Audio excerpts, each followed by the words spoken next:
So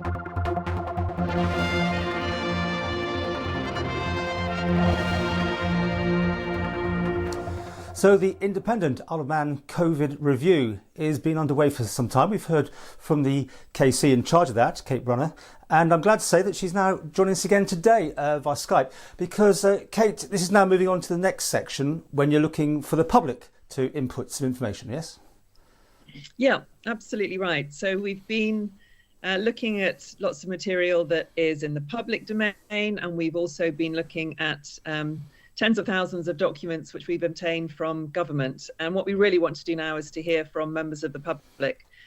We're going to do that in a number of different ways, but I just really want to stress how important this part of the review is, because my job is to evaluate the government's handling of the pandemic. And I can't do that without really understanding what it was like for people on the island who were on the receiving end of those decisions. So I really want to encourage people to participate in the review. Now, is this in writing, in person, or in a group form? How are you going to do it? Lots of different ways. So we're holding some drop-in meetings. So those are being held on the 29th and 30th of this month around the island. And those will be relatively informal meetings where people can just, as it says on the tin, drop in and come and talk to me and another member of the team. As well as that, we are inviting written submissions on the website. So there will be a portal to click through on. That sounds rather more complex than it is. It really is just a button to click, and people can then type what they want to and upload any documents that they want to. For those who were bereaved during COVID, I recognize that neither of those things may be the way that they want to contact us. And so those people are invited to use the email address on the website, and we'll have private meetings with those people if they want to talk to us about what happened. And finally, we're going to hold some focus groups. So what would be really useful to me is if people could think about whether they might gather themselves into groups. So for example, are there groups of people who worked in care homes? Are there groups of people who did nursing? What about those who worked on the steam packet? Because the problem for me is I don't have a database with all of these people's contact details. I can't create these groups and go out and contact people. I really need people to help me by getting in touch with me. Okay, I mean, you could be absolutely getting tons of people on this, or not that many. I don't know. Have you got a feeling that people have engaged in this whole idea of reviewing what went on? I don't know. I really hope that people will engage, because what I really don't want to happen is I don't want people on the island to pick up my report in December or January and read it and say, well, that's not what it was like. So rather than reach that stage, I really want people to engage with me now and to tell me what it was like, because those on the island are really going to help me to get the other side for every bit that I'm looking at from the government angle. So when I look, for example, at government decision making about borders, well, I want to know from people who were shut out. I want to know from people who were brought back in under a police escort. And unless I hear from those people, there's going to be a real gap in my story. So I'm not worried about being overwhelmed by information. I will find processes to deal with whatever volume of information I get. I just really want to hear from people. Okay, I know you can't go into details, but you've been doing the government, is that right so far? You've completed that section of your work? Not completed that section of the work, no. So these work streams are going to go on alongside each other. But we started off by looking at some government documentation. We're still obtaining that. I mean, as you'll understand, to obtain documentation from every government department will amount to literally tens of thousands of documents. So no, Paul, I haven't finished reading those yet.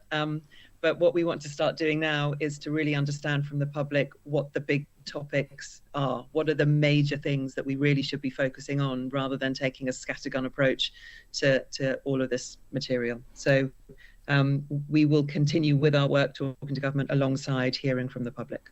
And just remind us exactly what your brief is at the end of the day, just to make a report and it gets seen and agreed on, or will there be any ramifications for anybody or anything? Well, there aren't ramifications in the sense that I'm not sitting as a court of law. I can't sentence people. I can't fine people. But I hope that it's a report that will be taken seriously, because Tynwald asked for it to be done for a very good reason.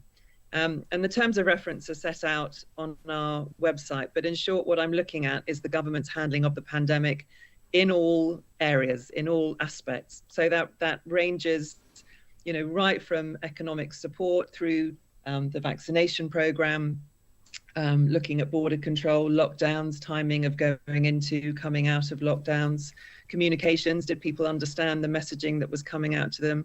So pretty much any angle you can think of in relation to the pandemic is on our terms of reference.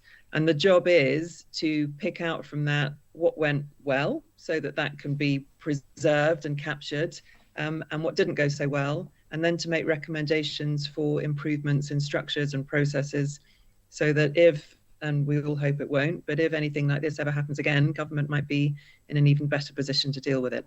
The old thing, lessons learned. Well, I know some people hate that phrase.